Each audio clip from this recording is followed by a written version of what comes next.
Are we living in the golden era of combat and violence? What time is it then? Please tell these guys. It's Tony time, bitches! Yeah! Welcome to Tony's MMA Corner, the only MMA channel with this dynamic product placement. Defenso, link in the description. I am your host, Tony Sepulveda! And today, we're going to cover a surprisingly violent weekend in combat sports, despite it's supposed to be being a slower weekend. Before we get started, make sure to like, comment, hit the notification bell, and subscribe to my channel, or I'm just going to be talking to 10 of you for the rest of my life. In the world of boxing, we had Lomachenko fighting this past weekend. Loma is one of my favorite fighters. His footwork and dynamic combinations make him very enjoyable to watch. He was able to piece up the taller Japanese fighter. Taller Japanese fighter? Aren't all Russians supposed to be taller? It's probably because he's Ukrainian. Anytime the shorter fighter is able to piece up the taller fighter, it makes my heart happy. Because it's a win for all of us at the Shire. Apparently, Valentina Shevchenko is not the only good dancer in the former Soviet Union. As legend has it, Loma's father actually sent Lomachenko to 2 years of dance class. In yet another win for the Shire, Gervonta Davis got inside on Mario Barrios and secured that TKO victory. The much shorter Gervonta Davis was able to get inside the much taller Mexican fighter.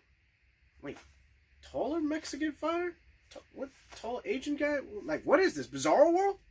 I don't know exactly how boxing works, but boxing has to make that Ryan Garcia-Gervonta Davis fight. Ryan Garcia went on Hot Boxing and promoted the hell out of that fight. They need to make it happen. Boxing always seems to mess this up. They missed the train on the Loma-Gervonta Davis fight. Hopefully they don't miss the train on this one. That's the big fight to make. They need to take some cues from Dana White, who is straight Stalin with his fighters, as he makes all of his top fighters fight each other. They have no choice.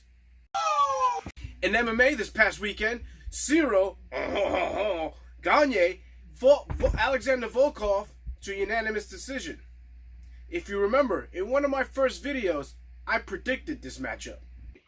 And I'd like to see Ciro Gagne go ahead and fight Alexander Volkov, because I think that makes sense. Those are the good old days when only 3 of you watch me. Now I have at least 10 of you watching me. And you can call me Mystic Mac, because I predict these things! As I was making this video, Comrade Dana White just announced that Derek Lewis and Ciro Gagne were going to be fighting for an interim title. Sacre bleu! So Ciro Gagne, you're welcome.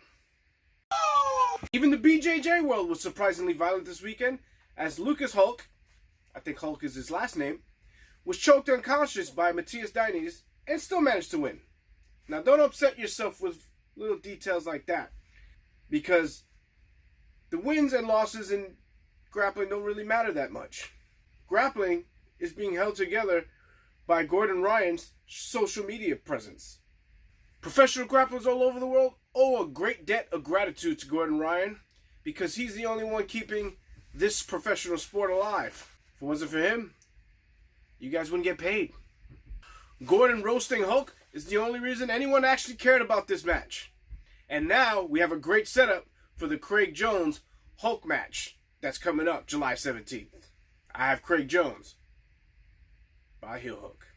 I predict Craig Jones will go down under, secure an old Shigarami, and give him the old Aussie reach around.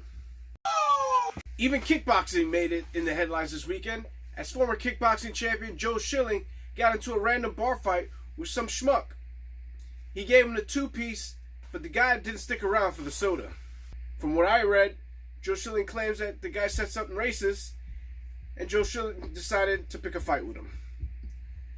I don't know, maybe the guy is racist against white people? Schilling claims that this gentleman was rapping when one of the African waiters came by. And we all know that rap songs are full of racism. And this led to Schilling having to use self-defense. And Joe Schilling is now the leader of the civil rights movement. I'm not here to discuss whether Schilling was right or wrong. in doing what he did. I'm just a fan of the violence. Folks, remember, if you want a shout out on Tony's MMA Corner, become a patron on my Patreon. The link will be in the description. And I'll see you guys next time on Tony's MMA Corner.